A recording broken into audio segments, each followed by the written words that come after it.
fried chicken. Naglagay ako ng tubig, soy sauce, luya, bawang, sibuyas, vinegar, konting sugar, at pamintang buo. Nilagay ko na rin ang chicken sa kaserola, tapos tinakpan ko at pinakuluan.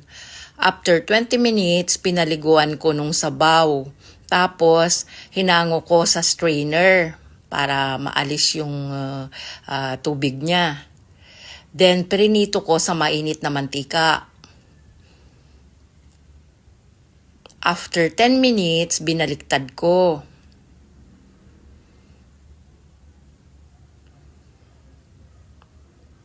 After another 10 minutes, luto na. Hinango ko na sa serving plate. Tapos naglagay ako ng pipino na tinimplahan ko ng sibuyas, black pepper at konting salt. Ayan, pwede nang walang rice.